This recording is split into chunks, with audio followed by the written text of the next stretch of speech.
बहरा भी सुनना चाहता है उसे जो उसे सुनाई नहीं पड़ता।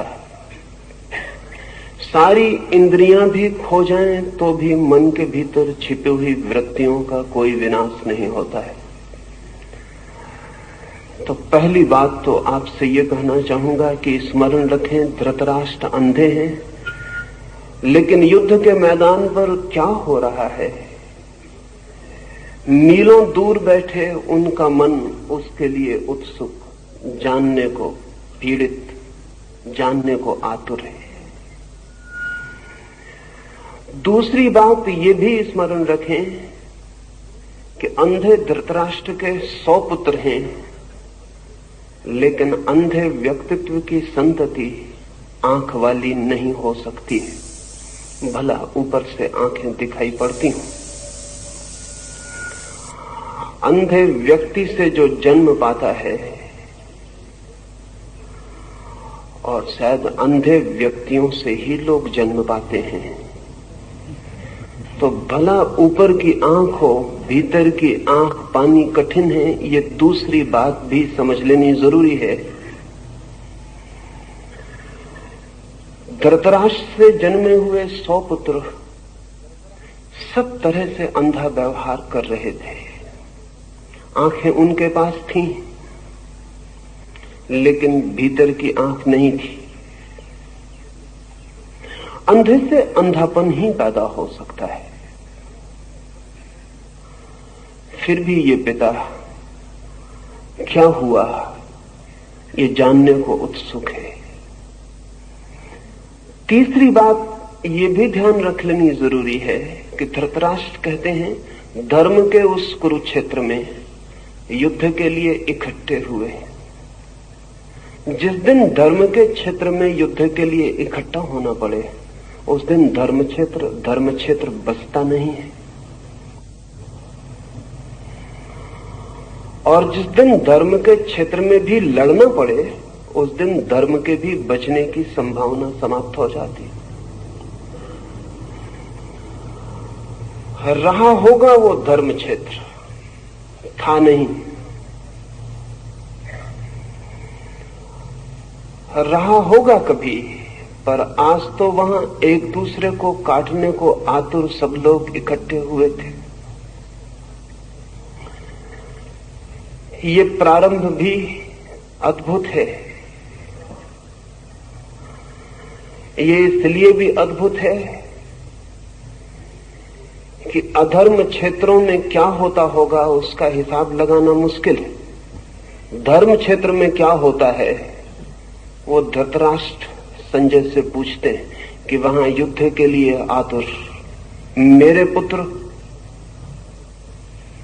और उनके विरोधियों ने क्या किया है, क्या कर रहे हैं, वो मैं जानना चाहता हूं। धर्म का क्षेत्र पृथ्वी पर शायद बन नहीं पाया अब तक, क्योंकि धर्म क्षेत्र बनेगा तो युद्ध की संभावना समाप्त हो जानी चाहिए। युद्ध की संभावना बनी ही है और धर्म क्षेत्र भी युद्धरत हो जाता है, तो हम अधर्म को क्या दोष दें, क्या निंदा करें। सच तो यह है कि अधर्म के क्षेत्रों में शायद कम युद्ध हुए हैं, धर्म के क्षेत्रों में ज्यादा युद्ध हुए हैं। और अगर युद्ध और रक्तपात के हिसाब से हम विचार करने चलें तो धर्म क्षेत्र ज्यादा अधर्म क्षेत्र मालूम पड़ेंगे बजाय अधर्म क्षेत्रों के। ये व्यंग्य भी समझ लेने जैसा है कि धर्म क्षेत्र पर अब तक युद्ध होता रहा है और आज ही होने लगा है, ऐसा भी ना समझ लेना कि आज ही मंदिर और मस्जिद युद्ध के अड्डे बन गए हों।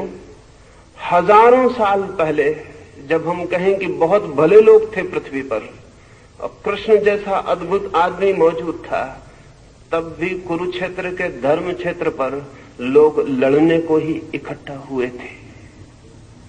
ये मनुष्य की गहरे में जो युद्ध की पिपासा है, ये मनुष्य की गहरे में विनाश की जो आकांक्षा है, ये मनुष्य के गहरे में जो पशु छिपा है, वो धर्म क्षेत्र में भी छूट नहीं जाता। वो वहां भी युद्ध के लिए तैयारियां कर लेता है। इसे स्मरण रखने के लिए उपयोगी है।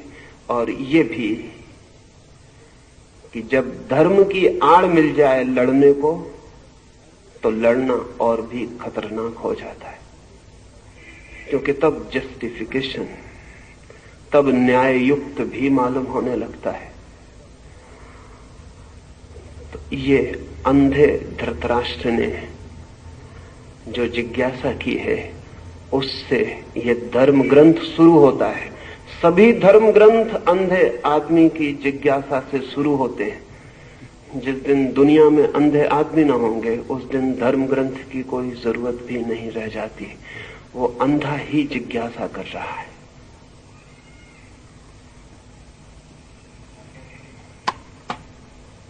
राष्ट्र को युद्ध का रिपोर्टाज निवेदित करने वाले अंध धृतराष्ट्र को युद्ध का रिपोर्टाज निवेदित करने वाले संजय की गीता में क्या भूमिका है? संजय क्या क्लेयरवॉयंस, दूरदृष्टि या क्लेयर ऑडियंस, दूर श्रवण की शक्ति रखता था? संजय की चित्त शक्ति की गंगोत्री कहां पर है? वो स्वयंभू भी हो सकती है न? संजय पर निरंतर संदेह उठता रहा है, स्वाभाविक है। संजय बहुत दूर बैठकर कुरुक्षेत्र में क्या हो रहा है उसकी खबर धृतराष्ट्र को देता है।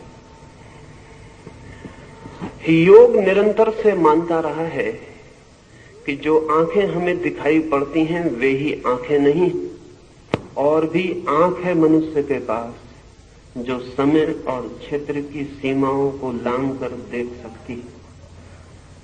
लेकिन योग क्या कहता है, इससे जो कहता है वो सही भी होगा ऐसा नहीं।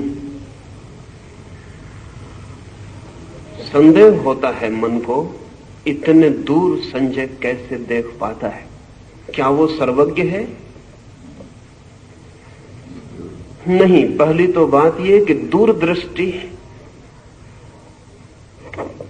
क्लेयरवॉयंस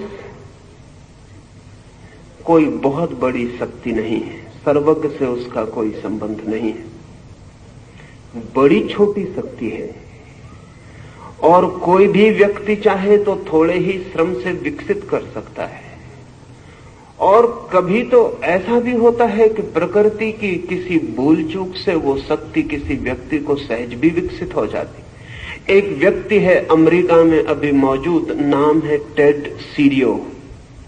उसके संबंध में दो बातें कहना पसंद करूंगा तो संजय को समझना आसान हो जाएगा, क्योंकि संजय बहुत दूर है समय में हमसे,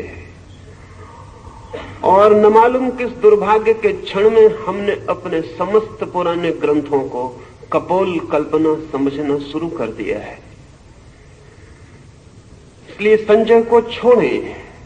अमेरिका में आज जिंदा आदमी है एक टेड सीरियो, जो कि कितने ही हजार मील की दूर पर कुछ भी देखने में समर्थ है। न केवल देखने में, बल्कि उसकी आंख उस चित्र को पकड़ने में भी समर्थ है। हम यहां बैठकर ये जो चर्चा कर रहे हैं, न्यूयॉर्क में बैठा हुआ टेड सीरियो अगर कहा जाए कि अहमदाबाद में इस मैदान पर क्या हो रहा है, तो वो 5 मिनट आंख बंद करके बैठा रहेगा, फिर आंख खोलेगा और उसकी आंख में आप सबकी बैठी हुई तस्वीर उसकी आंख में दूसरे देख सकते हैं, और उसकी आंख में जो तस्वीर बन रही उसका कैमरा फोटो भी ले सकता है।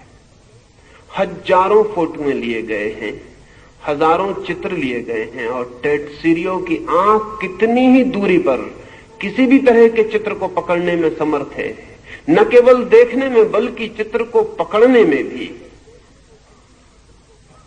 टेड सीरियो की घटना ने दो बातें साफ कर दी हैं। एक तो संजय कोई सर्वज्ञ नहीं है, क्योंकि टेड सीरियो बहुत साधारण आदमी है, कोई आत्मज्ञानी नहीं है।